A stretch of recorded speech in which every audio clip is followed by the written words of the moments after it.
বিদেশি নানান চক্রান্ত প্রতিহত করায় দেশের রাজনৈতিক স্থিতিশীলতা রয়েছে, একথা বলেছেন প্রধানমন্ত্রী শেখ হাসিনা।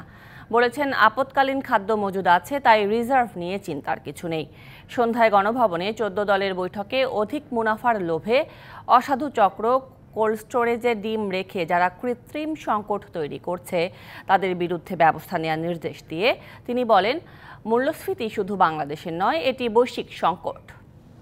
দীর্ঘদিন পর বৃহস্পতিবার সন্ধ্যায় গণভবনের শরিক 14 দলের বৈঠকে বসেন আওয়ামী লীগ সভাপতি ও প্রধানমন্ত্রী শেখ হাসিনা। বৈঠকের শুরুতে বক্তব্যে দেশ নিয়ে নানান চক্রান্তের কথা জানিয়ে তা প্রতিহত করার কথা জানান তিনি। চক্রান্ত এখনো আছে, ইস্ট তিমোর মতো বাংলাদেশেরও একটা অংশ নিয়ে, তারপরে চিটাগাং, মিয়ানমার, এখানে একটা খ্রিস্টান স্টেট বানাবে, বে অফ বেঙ্গলে একটা ঘাঁটি করবে।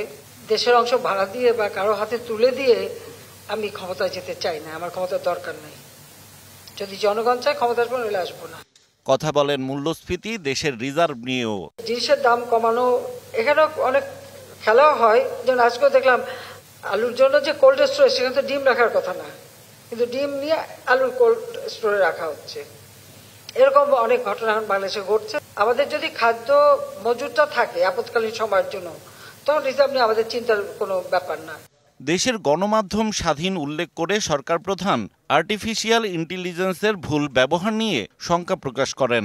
আর্টিফিশিয়াল ইন্টেলিজেন্সের মাধ্যমে যে মানুষকে হেয় প্রতিপন্ন করা, সেটাও করা হচ্ছে। সেটাকেই নজরদারিতে আনার জন্যই আমরা ব্যবস্থা নিয়েছি, কিন্তু সেটা আমরা নিচ্ছি এবং আন্তর্জাতিকভাবে এটা শুধু আমাদের দেশ না, সব উন্নত দেশগুলি এখন এই ব্যাপারে খুব চিন্তিত। এছাড়া প্রধানমন্ত্রী বাংলাদেশে আশ্রিত রোহিঙ্গাদের জন্মহার বেশি উল্লেখ করে এ কারণে নতুন নতুন সংকট তৈরি হচ্ছে বলেও জানান। যে অর্জনগুলি, এই অর্জনগুলি তো সামনের দিকে আরো এগোতে হবে। হিমেল মাহবুব, ডিবিসি নিউজ, ঢাকা।